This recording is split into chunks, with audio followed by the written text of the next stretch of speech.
Selamat datang di channel Detektif Sanji, tempat berkumpulnya para pecinta One Piece yang haus akan teori, fakta tersembunyi, dan pembahasan mendalam seputar dunia ciptaan Eiichiro Oda.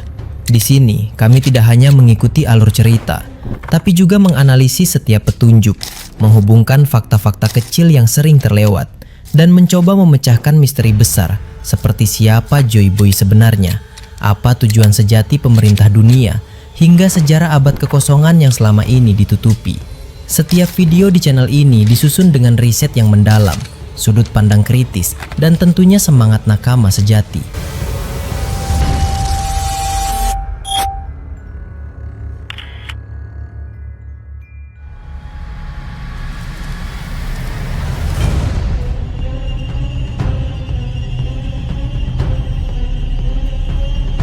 Melanjutkan pembahasan sebelumnya, kekacauan kembali diperlihatkan dengan sangat jelas di Pulau Hachinosu. Pulau yang sejak awal sudah dikenal sebagai sarang bajak laut, kini berubah menjadi medan perang raksasa tanpa ampun. Asap hitam mengepul dari berbagai sudut, tanah retak akibat benturan kekuatan besar, dan suara teriakan bercampur dentingan senjata terus menggema tanpa henti. Di salah satu area paling kacau, dua sosok berdiri berhadapan dengan kenyataan pahit perang yang tak kunjung usai. Mihawk dan Ben Beckman, dua nama besar yang kehadirannya saja sudah cukup membuat banyak orang gemetar, kini berada di titik di mana pertarungan besar tak bisa lagi dihindari. Awalnya suasana di antara mereka terbilang tenang, meski ketegangan perang tetap terasa di udara. Ben Beckman menjelaskan situasi Pulau Hachinosu secara singkat namun padat. Ia memaparkan bagaimana konflik ini bermula, bagaimana aliansi demi aliansi terbentuk lalu runtuh, dan bagaimana Kurohige perlahan menguasai hampir seluruh sudut pulau dengan kekuatan brutalnya. Semua informasi itu disampaikan dengan nada serius, bukan untuk pamer kecerdasan, melainkan agar Mihawk memahami betul medan yang kini dipijaknya. Ia juga menjelaskan siapa saja yang berdiri di pihak mereka dan siapa yang telah menjadi musuh. Nama-nama besar disebutkan satu persatu, menunjukkan betapa mengerikannya perang ini sejak awal hingga titik sekarang. Namun percakapan itu tidak berlangsung lama. Dari kejauhan, derap langkah berat mulai terdengar. Jumlahnya bukan satu atau dua, puluhan, bahkan ratusan musuh mulai bermunculan dari berbagai arah, menutup jalur mundur dan membentuk kepungan sempurna. Di barisan depan, seorang kapten kuat dari aliansi Kurohige berdiri dengan tatapan dingin, seolah sudah lama menunggu momen ini. Tanpa aba-aba panjang, pasukan itu langsung menyerbu. Teriakan perang mereka mengguncang area. Ben Beckman langsung menyadari situasi tersebut. Dengan kondisi tubuh yang sudah tidak prima, keputusan cepat pun diambil. Ia menyarankan agar Mihawk bergerak lebih dulu menuju area lain. Logikanya sederhana, satu kekuatan besar lebih baik diselamatkan untuk pertempuran yang lebih krusial. Namun Mihawk tidak bergeming, tatapan matanya tetap tenang, bahkan terlihat santai. Ia menolak dengan alasan ingin melakukan pemanasan sebelum menghadapi pertarungan utama. Alasan itu terdengar masuk akal, tetapi ada alasan lain yang jauh lebih dalam. Sebagai pendekar pedang terkuat, Mihawk memiliki kepekaan luar biasa terhadap aura dan haki seseorang. Dari sejak awal berdiri di samping Ben Beckman, Mihawk sudah merasakan sesuatu yang berbeda. Haki Ben Beckman yang dulu begitu besar, padat dan mengintimidasi, kini terasa jauh berkurang.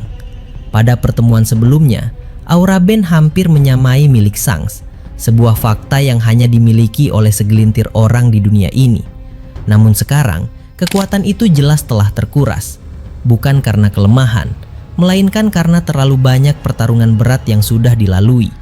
Sejak awal perang Hachinosu, Ben Beckman hampir tidak pernah beristirahat. Ia telah berhadapan dengan monster-monster kelas atas, Kizaru dengan kecepatan cahaya, Kuzan dengan kekuatan es yang membekukan segalanya, Shiryu yang mematikan dalam bayangan, Van Augur dengan tembakan jarak jauh tanpa celah, Katarina Devon dengan tipu daya mematikan, dan masih banyak aliansi kuat Kurohige lainnya. Setiap pertarungan menggerogoti tenaga, fisik, dan haki. Maka wajar jika saat ini Ben Beckman berada di ambang kelelahan. Dengan kondisi seperti itu, bagi Mihawk meninggalkan Ben sendirian di tengah kepungan musuh adalah tindakan yang tidak terhormat. Mihawk baru saja tiba di medan perang dengan kondisi prima. Pedangnya masih belum benar-benar digunakan. Menyerahkan puluhan musuh kepada seseorang yang sudah bertarung tanpa henti adalah sesuatu yang bertentangan dengan prinsipnya. Maka keputusan itu pun bulat. Mihawk tetap tinggal dan bertarung bersama. Keputusan ini memperlihatkan hubungan yang tidak sekedar aliansi, melainkan rasa saling menghormati yang tulus. Saat Mihawk baru menginjakan kaki di Hachinosu, Ben Beckman tidak bersikap meremehkan. Ia justru langsung mendekat dan menjelaskan situasi secara detail. Itu adalah bentuk respek terhadap seseorang yang datang ke medan perang, bukan untuk kepentingan pribadi, melainkan untuk membantu. Kini Mihawk membalasnya dengan tindakan nyata. Tidak ada kata-kata berlebihan, hanya keputusan untuk berdiri berdampingan.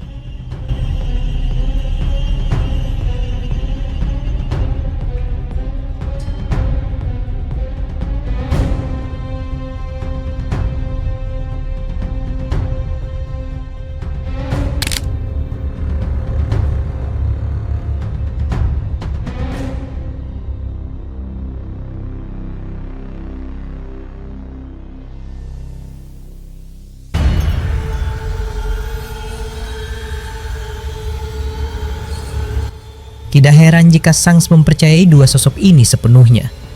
Ben Beckman dipilih sebagai wakil kapten bukan hanya karena kekuatan, tetapi karena kecerdasan dan keteguhan hati.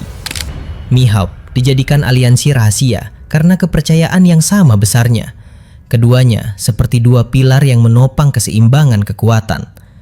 Banyak yang menyamakan mereka dengan Zoro dan Sanji, namun versi yang jauh lebih dewasa, tanpa pertengkaran konyol, tanpa ego yang saling berbenturan.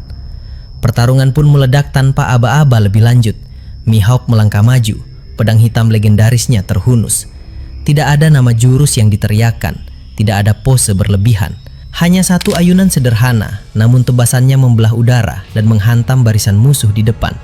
Dalam satu serangan, belasan tubuh terlempar dan tumbang tanpa daya. Tanah terbelah, debu beterbangan, dan teriakan musuh langsung berubah menjadi jeritan ketakutan. Tebasan demi tebasan terus dilancarkan. Bagi Mihawk, menghadapi musuh dalam jumlah besar seperti ini tidak memerlukan keseriusan penuh. Ini masih jauh dari batas kemampuannya. Bahkan tanpa haki tingkat tinggi, serangan biasa saja sudah cukup untuk menghabisi mereka. Setiap langkahnya tenang, setiap ayunan pedang-pedang presisi, seolah pertarungan ini hanyalah rutinitas. Di sisi lain, Ben Beckman bertarung dengan gaya yang berbeda, namun sama mematikannya. Ia tidak terburu-buru menembak, senjatanya tetap di tangan, namun peluru jarang dilepaskan. Setiap gerakan diperhitungkan. Bela diri, pukulan, dan haki digunakan secukupnya.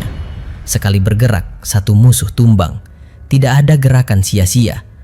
Meski jelas terlihat kelelahan, pengalaman dan insting tempurnya menutup kekurangan itu. Jumlah musuh yang mengepung mereka sangat banyak, namun anehnya, dua sosok itu tidak pernah benar-benar terdesak. Setiap kali barisan depan runtuh, barisan belakang mulai ragu. Ketakutan menyebar lebih cepat daripada perintah sang kapten. Aura Mihawk dan Ben Beckman terlalu menekan bagi para bawahan biasa. Sang kapten kuat dari aliansi Kurohige yang memimpin serangan memilih untuk tetap menahan diri. Ia mengamati dari kejauhan, mencari celah sekecil apapun. Ia sadar betul bahwa menyerang tanpa perhitungan hanya akan berakhir dengan kematian. Lawan di hadapannya bukan tipe yang bisa dihadapi dengan keberanian saja. Satu kesalahan kecil sudah cukup untuk mengakhiri segalanya. Dari sudut lain medan perang, Vaskosot menyaksikan pertarungan tersebut. Tatapannya tajam, pikirannya bekerja cepat. Ia melihat bagaimana pasukan demi pasukan dihancurkan tanpa ampun. Dalam benaknya, satu kesimpulan muncul dengan jelas. Jika Mihawk dan Ben Beckman dibiarkan, keseimbangan perang akan runtuh. Mereka akan menjadi ancaman besar bagi seluruh rencana Kurohige. Namun meski demikian, Vasco tahu bahwa menyerang secara sembrono bukanlah pilihan. Perbedaan nyali antar para komandan Titanic pun terlihat jelas. Avalo Pizarro sebelumnya memiliki kesempatan emas. Dari bangunan tengkorak, kedatangan Mihawk terlihat jelas. Dengan kekuatan buah iblisnya, Avalo bisa saja menyatu dengan pulau dan melancarkan serangan dahsyat. Namun ia memilih untuk tidak melakukannya. Ia paham betul kelemahan kekuatannya sendiri. Menyerang Mihawk berarti membuka risiko diserang balik. Jika bagian pulau yang menyatu dengannya ditebas, maka tubuh aslinya akan menerima dampak langsung. Risiko itu terlalu besar. Vazcosot berbeda. Meski tetap berhitung, keberaniannya lebih besar. Buah iblis alkohol yang dimilikinya membuat tubuhnya dipenuhi cairan memabukkan. Alkohol itu tidak hanya menjadi senjata, tetapi juga mempengaruhi mental. Semakin mabuk, nyali semakin membesar. Api bercampur alkohol menciptakan serangan berskala besar, dan dalam kondisi tertentu, kekuatan fisiknya meningkat drastis. Namun semua itu tetap tidak cukup. Melawan dua top tier seperti Mihawk dan Ben Beckman, hasil akhirnya hampir bisa dipastikan. Cepat atau lambat, Vazcosot akan tumbang. Bahkan tidak diperlukan dua orang untuk menjatuhkannya. Salah satu saja sudah lebih dari cukup. Sementara itu, jauh dari pusat pertempuran, di atas kapal Crosskild, seorang jurumudi andal berdiri dengan teropong di tangan. Sosok ini dikenal sebagai penggemar berat Mihawk. Sejak awal, matanya tidak lepas dari setiap ayunan pedang sang legenda. Kekaguman terpancar jelas.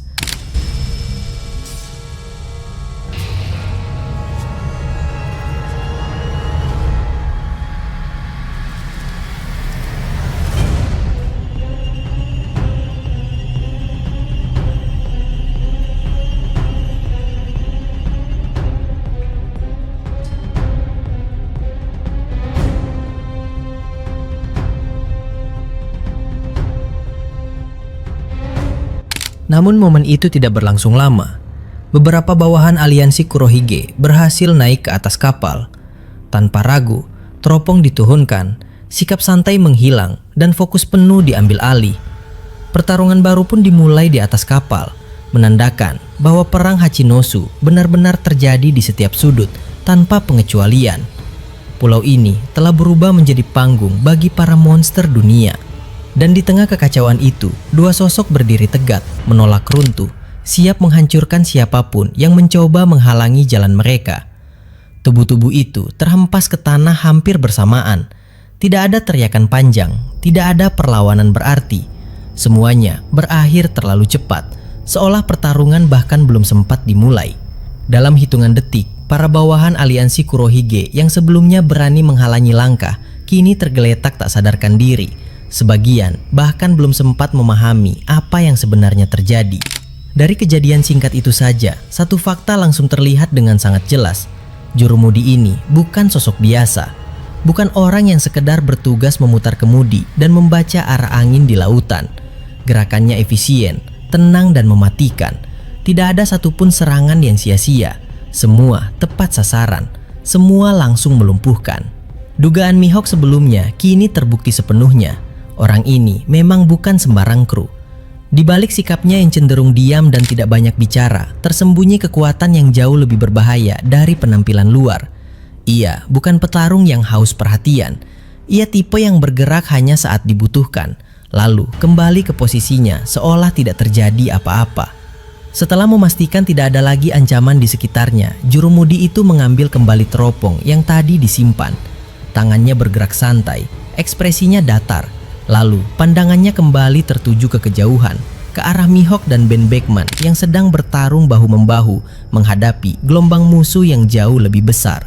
Namun tanpa disadari, kejadian barusan tidak luput dari pengamatan pihak lain. Dari sudut yang lebih tinggi, dari jarak yang aman, seseorang memperhatikan setiap detail dengan mata tajam.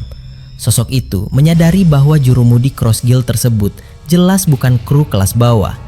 Cara bertarungnya terlalu rapi untuk disebut kebetulan. Meski demikian, penilaian belum bisa disimpulkan sepenuhnya. Musuh yang dikalahkan barusan hanyalah bawahan lemah. Mereka bukan tolok ukur yang layak untuk mengukur potensi sebenarnya.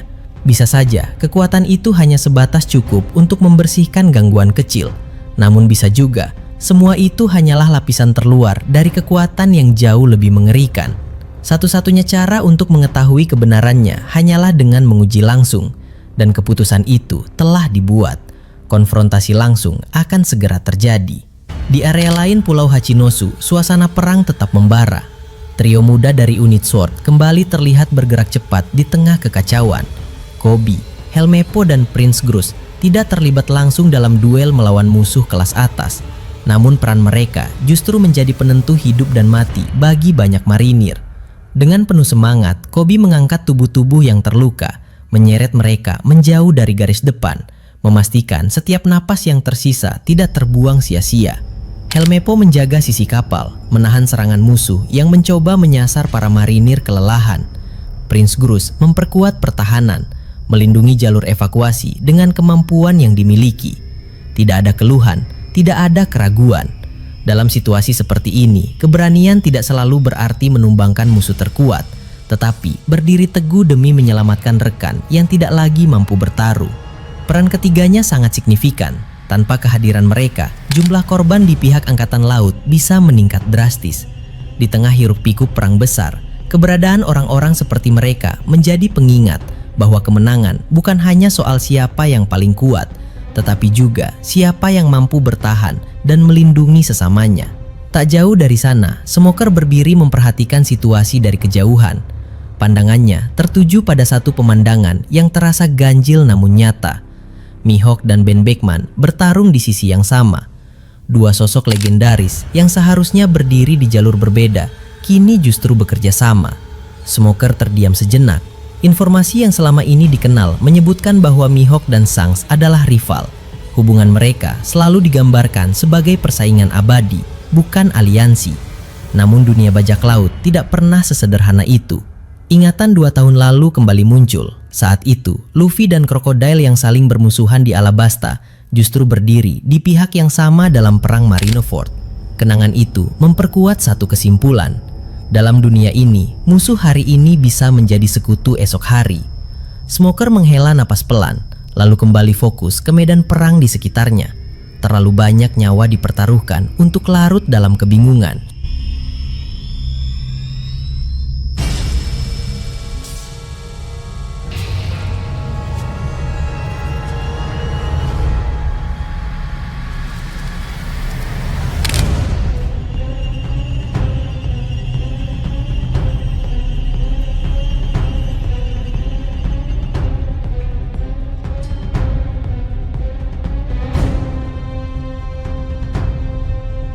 Sorotan kemudian beralih ke Marijoa, pusat kekuasaan dunia yang kini berubah menjadi medan pertempuran brutal. Di sana, duel 2 lawan 2 antara Dragon dan Sabo melawan Warkuri serta Jupiter masih berlangsung dengan intensitas yang semakin meningkat. Setelah sebelumnya Dragon dan Sabo terus menekan, kini giliran dua Gorosei tersebut mengambil alih ritme pertempuran. Serangan kombinasi diluncurkan tanpa ragu. Kekuatan Senwori milik Jupiter berpadu dengan haki Warkuri, diperkuat Haoshoku dan Busoshoku tingkat tinggi. Tekanan energi yang dihasilkan membuat udara bergetar, tanah berderak, dan langit seolah terbelah. Ada alasan mengapa serangan sebesar itu dilepaskan tanpa mempertimbangkan dampak lingkungan. Di belakang Warkuri dan Jupiter berdiri di Kastil Pangea, simbol kekuasaan tertinggi pemerintah dunia. Apapun yang terjadi, Dragon dan Sabo harus dihentikan sebelum mencapai titik itu. Sebaliknya, di belakang Dragon dan Sabo terbentang area luas tempat pasukan revolusioner berkumpul. Tidak ada bangunan penting, tidak ada struktur yang harus dilindungi. Jika serangan diarahkan ke sana, kehancuran fisik mungkin minim, namun korban jiwa bisa tak terhitung. Menyadari situasi tersebut, Dragon bergerak cepat. Perintah singkat diberikan. Sabo langsung mengaktifkan pertahanan Busoshoku tingkat tinggi. Dragon melangkah lebih jauh dengan menciptakan tameng angin raksasa berbentuk lingkaran. Tekanan udara di dalamnya sangat padat, berfungsi sebagai penghalang yang mampu meredam kekuatan luar biasa. Saat serangan kombinasi Gorosei menghantam, ledakan besar terjadi. Sekitar 90% energi serangan berhasil ditahan. Sisanya menembus, namun dampaknya jauh lebih kecil dari yang seharusnya. Pasukan revolusi di belakang tetap selamat, tidak ada korban tambahan. Dragon dan Sabo pun berdiri tanpa luka berarti. Semua ini bukan kebetulan. Dragon telah memperhitungkan kemungkinan terburuk sejak awal. Ia tahu tameng angin tidak akan menahan segalanya. Karena itulah pertahanan haki tingkat tinggi diaktifkan sejak awal. Kekuatan saja tidak cukup. Kepemimpinan membutuhkan perhitungan, pengorbanan, dan tanggung jawab atas setiap nyawa di sekitar.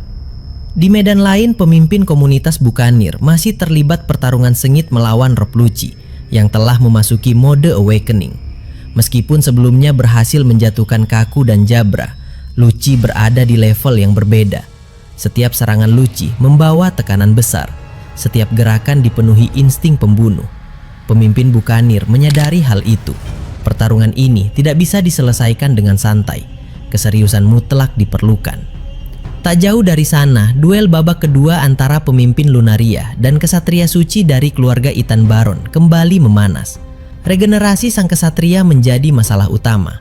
Luka yang seharusnya mematikan kini pulih dalam waktu singkat. Lunaria mengakui bahwa tanpa kemampuan itu, pertarungan sudah berakhir sejak lama. Kesatria suci membenarkan pernyataan tersebut, namun menegaskan bahwa dalam perang tidak ada aturan tertulis. Semua kemampuan adalah senjata yang sah. Tidak ada konsep curang, hanya ada menang dan kalah. Di area lain, kesatria pedang dewa bertarung melawan pemimpin kelompok pemberontak terkuat kedua di dunia. Bentrokan demi bentrokan mengguncang area sekitar.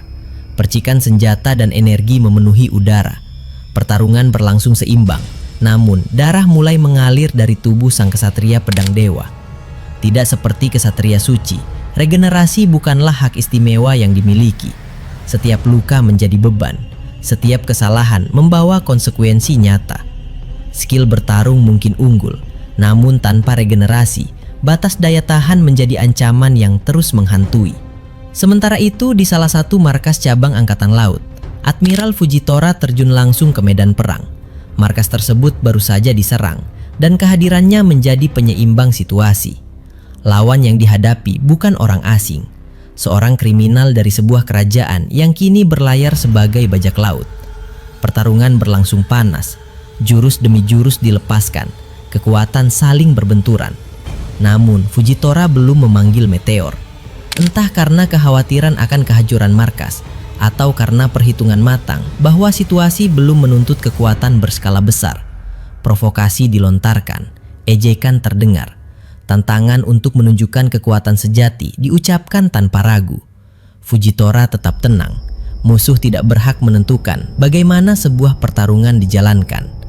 Keseriusan akan muncul saat memang dibutuhkan, bukan karena emosi sesaat. Sikap ini sangat berbeda dengan Ryokugyu yang mudah terpancing. Dua admiral baru, dua filosofi bertarung yang bertolak belakang. Di seluruh penjuru dunia, perang besar ini terus bergulir. Tidak ada pihak yang benar-benar aman, tidak ada kemenangan yang mudah. Setiap detik membawa kemungkinan kematian. Dan di balik semua pertarungan ini, arah dunia sedang dipertaruhkan.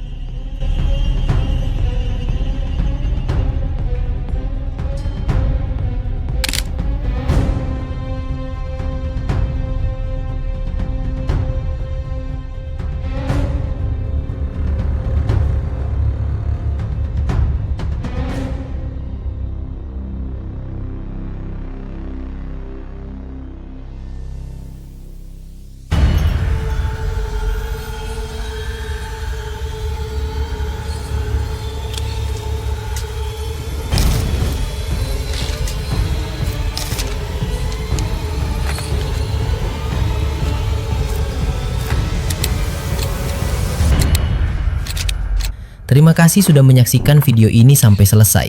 Kalau kalian menikmati konten ini, jangan lupa klik tombol like, tinggalkan komentar di bawah, karena semua teori dari kalian juga sangat berarti dan bisa jadi bahan diskusi di video berikutnya. Dan tentu saja klik subscribe, serta aktifkan lonceng notifikasi, supaya kalian tidak ketinggalan update terbaru dari kami. Sampai jumpa di video selanjutnya.